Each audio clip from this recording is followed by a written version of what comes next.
ہے۔ نبی پاک صلی اللہ علیہ وسلم پہ زکوٰۃ کبھی فرض نہیں ہوئی، کبھی حضور پہ زکوٰۃ فرض نہیں ہوئی۔ نبی پاک صلی اللہ علیہ وسلم کے پاس اتنا سرمایہ کبھی اکٹھا ہوا ہی نہیں کہ زکوٰۃ فرض ہو۔ لیکن نبی پاک کے صحابہ فرماتے ہیں کہ مدینے کے 10 سالوں میں اللہ کے رسول نے ہر سال قربانی فرمائی ہے، ہر سال قربانی دی۔ اور جس سال حضور حج کرنے گئے اس سال اللہ کے نبی نے 63 اونٹ ذبح فرمائے۔ اور حضور صلی اللہ علیہ وسلم جب اونٹ ذبح کرنے لگتے نا تو صحابہ کہتے ہیں اونٹ خود دوڑ کے حضور کے سامنے آ کے لیٹ جاتا، اور نبی پاک اسے ذبح کرتے اور فرماتے ہیں ایک دوسرے کو دھکے دیتے اونٹ کے، پہلے میں نے جانا ہے ذبح ہونے کے لیے، پہلے میں نے، انہیں پتا تھا کہ جو مصطفیٰ کے ہاتھوں ذبح ہوگا وہ تو دائمی زندگی پا جائے گا، یہاں بھی وہاں بھی زندہ۔ 63 اونٹ ذبح کیے۔ ایک اونٹ میں کتنی قربانیاں ہوتی ہیں؟ 7۔ اب 63 کو 7 سے ضرب دو گے تو کتنی بنے گی؟ اور پھر نبی پاک صلی اللہ علیہ وسلم نے 10 سال مدینہ منورہ میں قربانی دی، ہر سال۔ اب وہ 63 اونٹ، ایک اونٹ میں 7 قربانیاں، ہر سال یہاں قربانی۔ اور مولا علی شیر خدا فرماتے ہیں نبی پاک 2 قربانیاں دیتے۔ میں نے کہا حضور 2 جانور ذبح کر رہے ہیں آپ، تو حضور نے فرمایا ایک میری طرف سے، ایک میری امت کی طرف سے، غریبوں کی طرف سے۔ اور حضرت علی کو حضور نے وصیت فرمائی تو 2 دیا کرے گا۔ یا رسول اللہ صلی اللہ علیہ وسلم میں غلام ہوں، خادم ہوں۔ حضور نے فرمایا علی ایک تو نے اپنی دینی ہے، ایک میری طرف سے دینی ہے۔ 2 قربانیاں۔ مولا علی نے بھی ساری زندگی 2 قربانیاں دی۔ حضرت علی بھی مال کے نصاب نہیں تھے، اپنا مکان ہی نہیں تھا، کوئی کاروبار نہیں تھا، کئی دن فاقے رہتے تھے، پر قربانیاں کتنی دیتے تھے؟ 2۔ ہمارے پاس ویسے اگر سسرال میں، میکے میں، کزنوں میں کچھ شادی ہو جائے تو 50-60 ہزار کا خرچہ برابر ہے، وہ پکا ہے۔ اور قربانی کی باری غریب ہو گئے، سارے غریب ہو گئے، کہتے نہیں یہاں مشکل ہے۔ او خدا کے بندے، اللہ کے ساتھ تجارت کر، اس کے رستے میں 1 دے گا، رب تجھے 70 گنا اضافہ کے ساتھ عطا فرمائے گا۔ قربانی مال کے نصاب پہ ہے۔ کوشش کیا کریں کہ اللہ کے رستے میں جب دینا ہو پھر لیت اللہ سے بچیں، خوبصورت جانور لائیں جن کو اللہ نے توفیق دی ہے۔ ان کے لیے نصیحت ہے جن کو اللہ نے توفیق دی۔ میں نے اپنے حضرت صاحب کو دیکھا ہے، وہ کہتے تھے کئی جانور اللہ نے بڑا نوازا ہے، کہتے ایک میرا ہے، ایک میرے ماں کا، ایک میرے باپ کا ہے، ایک میرے فلاں استاد صاحب کا، ایک میرے پیر صاحب کا ہے۔ یہ جانور غوث اعظم جیلانی کا نام کا دے رہا ہوں۔ اور پھر ایک بڑا خوبصورت جانور بندہ ہوتا اور حضرت خود ان کو چارہ ڈال رہے ہوتے، تو حضور یہ کیا ہے؟ فرمانے لگے یہ میں رسول اللہ کے نام پہ قربان کروں گا، یہ نبی پاک کے نام پر قربان کیا جائے گا۔ جن کو اللہ نے حیثیت دی ہے وہ کوشش کریں اپنے محبوب کی طرف سے بھی قربانی کریں، نبی پاک کے نام کی قربانی دے، خوبصورت سا جانور پیارا، پھر اس کی خدمت ہو، پھر اس کی قربانی دی جائے اور نبی پاک کے نام پر قربانی دی جائے۔ حضور نے خود وصیت فرمائی حضرت ابو بکر صدیق کو، قربانی بڑا حسین عمل ہے۔ اور میرے نبی پاک صلی اللہ علیہ وسلم نے ناراضگی بھی فرمائی، ذرا خوگر حمد سے تھوڑا سا گلا بھی سن لے۔ میرے حبیب نے فرمایا جو طاقت کے باوجود قربانی نہ کرے وہ ہماری عیدگاہ میں عید کی نماز پڑھنے نہ آئے، وہ نہ آئے۔ اور یا رسول اللہ جو کرے گا، فرمایا قربانی کے جانور کا خون کا قطرہ بعد میں زمین پہ گرے گا، اللہ اس کے سارے گناہ پہلے معاف فرما دے گا، اللہ اس کے سارے گناہوں کو بخشے گا۔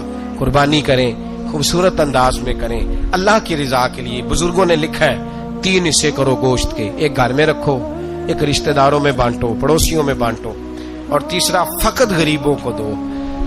لیکن میں اکثر یہ سوچتا ہوں کہ ہمارے ہاں قربانی کرتا ہی وہ ہے جن کے گھر میں ہر جمعرات کو چھوٹا گوشت پکتا ہے، اور جن کے گھر میں ہفتے میں 3 دفعہ مرغی کا گوشت پکتا ہے، وہی تو قربانی دینے کے قابل ہوتے ہیں۔ تو وہ بھی اگر قربانی کے بکرے میں سے بھی تیسرا رکھنا چاہیں تو اجازت تو ہے، میں نے کہا سارا رکھنے کی بھی اجازت ہے، لیکن اگر آپ مہربانی کریں، کوشش کریں کہ یار ہم تو سارا سال ہی کھاتے ہیں، اور ہمارے یہاں جو گوشت تقسیم ہوتا ہے نا وہ بھی باری لگی ہوئی ہے، ادھر سے پلیٹ آئی تھی گوشت کی تو ادھر سے بھر کے چلی گئی، بھئی اس نے کی ہے، اس کو بار بار گوشت دینے کا کیا مطلب ہے؟ آپ یہ دیکھیں عزیزوں میں، رشتہ داروں میں، اور میں اگر تھوڑا سا آپ کی توجہ کرانے میں کامیاب ہو جاؤں تو سفید پوش لوگوں کو دیکھیں، کچھ سفید پوش ہیں، سفید پوش جن کے اوپر قرضے ہیں، بیماریوں نے جکڑ لیا ہے، گھر میں بڑے بڑے سخت مریض آ گئے ہیں، سفید پوش پہلے دیا کرتے تھے۔ آپ ان سے پوچھتے ہیں صاحب قربانی، تو بات کو ٹالتے ہیں، وہ کہتے ہیں سوچ رہا ہوں کوئی حصہ ڈال جائے، پردہ پوشی کرتے ہیں، کہتے ہیں کہیں حصہ رکھا ہوا ہے، پردہ پوش۔ اکثر وہ لوگ قربانی نہیں دے پاتے، اکثر دیا کرتے تھے اب نہیں دے پا رہے. کیوں؟ اس لیے کہ مشکلات ایسی آ گئیں.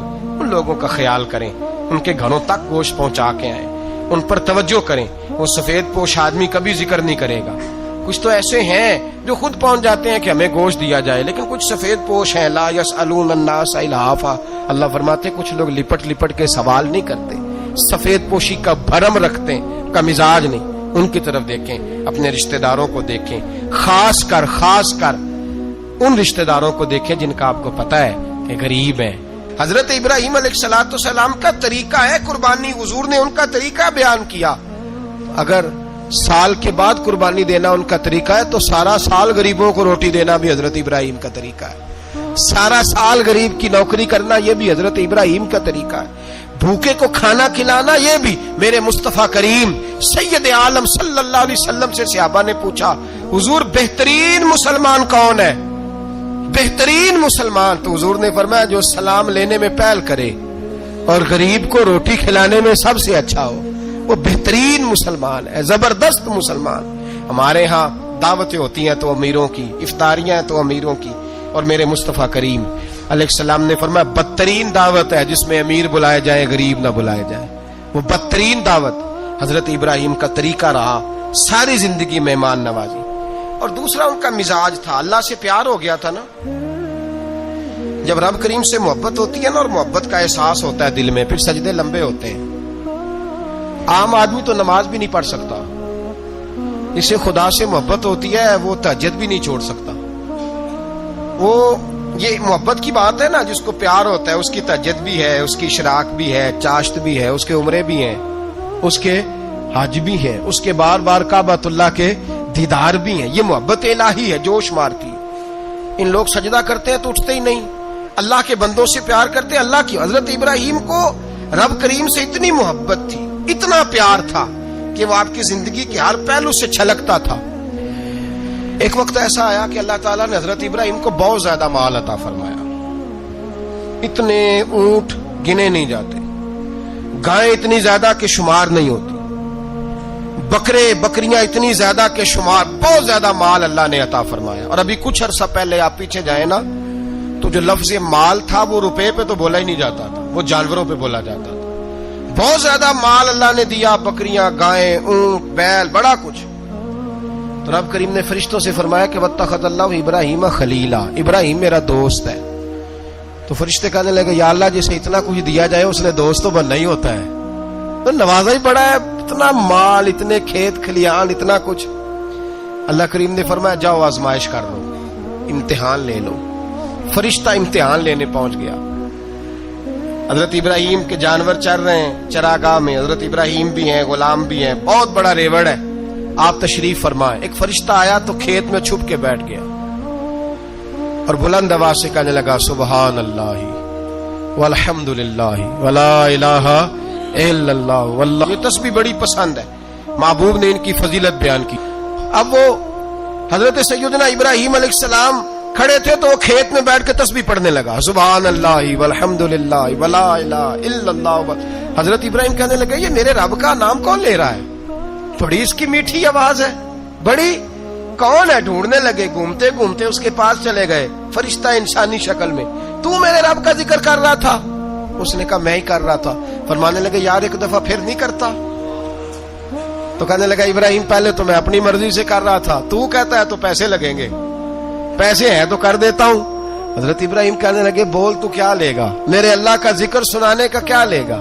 کہنے لگا جتنی بکریاں آپ چلا رہے ہیں ساری دے دے تو میں اللہ کا ذکر سنا دیتا ہوں. اور آپ نے فرمایا بس جا تیری ساری ہوئی، میرے رب کا ذکر سنا. اور پھر شروع ہو گیا سبحان اللہ الحمد للہ ولا الہ الا اللہ واللہ اکبر. حضرت ابراہیم علیہ السلام کیف میں، یار پھر ذرا سنا، نہ علما وچ پھسا سانو، تو یار دی گل سنا سانو، ذرا دوبارہ سنا. میں پھر سنایا، ایک دفعہ پھر کہا. فرشتہ کہنے لگا بس جی آپ کے پیسے پورے ہو گئے. حضرت ابراہیم کہنے لگے چل ایک دفعہ اور سنا. کہنے لگا پیسے لگیں گے. تو کیا لے گا؟ کہنے لگا گائیں بھینسیں ساری میری. فرمایا بس یار اتنی قیمت، تو سنا صحیح، سارا کچھ ہی تیرا. پھر شروع ہو گیا سبحان اللہ والحمدللہ ولا الہ الا اللہ واللہ اکبر. گائیں دے دیں، بھینسیں دے دیں، وہ ذکر سناتا ہے. حضرت ابراہیم کبھی مچلتے ہیں، کبھی روتے ہیں، کبھی آہیں بھرتے ہیں. تو میرے رب کا نام لے رہا ہے، ذرا پھر سے لے. کیف جاری ہے. کہنے لگا بس بھائی. حضرت ابراہیم فرمانے لگے تو اور لے لے جو لینا ہے، مجھے ذکر سنا. اس نے کہا ابراہیم بکریاں میں لے چکا، گائے بھینسیں میں لے چکا، اونٹ رہ گئے، سارے لے لوں گا پھر ذکر سناؤں گا. فرمایا جا تیرا ہوا تو ذکر سناتا رہ، میں دیتا ہوں. دے دیا. کچھ دیر ذکر کیا تو اب خاموش ہو گیا. حضرت ابراہیم خلیل اللہ علیہ السلام فرمانے لگے ذکر سنا. کہنے لگا ابراہیم اب تیرے پاس دینے کو کیا ہے، ہر چیز تو میں لے چکا. آپ فرمانے لگے یہ گائے بھینسیں بکریاں چرانے کے لیے تجھے کوئی نوکر ملازم بھی تو چاہیے نا. تو اس طرح کر مجھے رکھ لے، میں روٹی نہیں مانگوں گا، کھانا نہیں مانگوں گا، تو اللہ کا ذکر سناتا رہنا، میں تیرے جانوروں کی نوکری کرتا رہوں گا. حضرت ابراہیم علیہ السلام نے جب یہ کہا نا، فرشتے کی آنکھوں میں آنسو آ گئے. تر دامنی پہ شیخ ہماری نہ جائیے، ہم دامن نچوڑ دیں تو فرشتے وضو کریں. فرشتہ رو پڑا اور کہنے لگا ابراہیم مجھے سینے سے لگاؤ، آپ واقعی اس قابل ہے کہ اللہ آپ کو اپنا دوست بنائے، واقعی اس قابل ہے کہ رب آپ کو اپنا. حضرت ابراہیم علیہ السلام کا خدا سے محبت کرنے کا نرالا انداز. اور میرے بھائی یہی محبت انہیں میرے مصطفیٰ سے بھی تھی. ایک نبی گھر بنا رہا ہے، دوسرا بنوا رہا ہے. حضرت اسماعیل علیہ السلام پتھر اٹھا اٹھا کے لا رہے ہیں، جناب ابراہیم بنا رہے ہیں. جب خانہ کعبہ بن گیا تو کہنے لگے ربنا وابعث فیہم رسولا، اے اللہ اب اسے بسانے کے لیے اپنا آخری رسول بھی عطا فرما. نبی پاک فرماتے ہیں میں دعا ہوں حضرت ابراہیم کی. یہ قربانی حضرت ابراہیم کا طریقہ ہے. حضور نے اگرچہ نبی پاک کی اپنی سنت تھی، یہ بھی کہہ سکتے تھے سنتی و سنت ابیکم ابراہیم، میری سنت ہے اور تمہارے باپ ابراہیم کی سنت ہے. یہ نہیں فرمایا. جب صحابہ نے کہا قربانی کیا ہے، فرمایا سنت ابیکم ابراہیم، یہ تمہارے باپ ابراہیم کی سنت ہے. ہر صاحب نصاب پر قربانی واجب ہے. جو زکوٰۃ کا نصاب رکھتا ہو اس پر قربانی واجب ہے. یعنی ضروریات سے زیادہ اتنے پیسے، جتنے پیسوں سے زکوٰۃ فرض ہوتی ہے، اتنے پیسے جس آدمی کے پاس قربانی سے پہلے پہلے آ جائیں اس آدمی پر قربانی کرنا واجب ہے.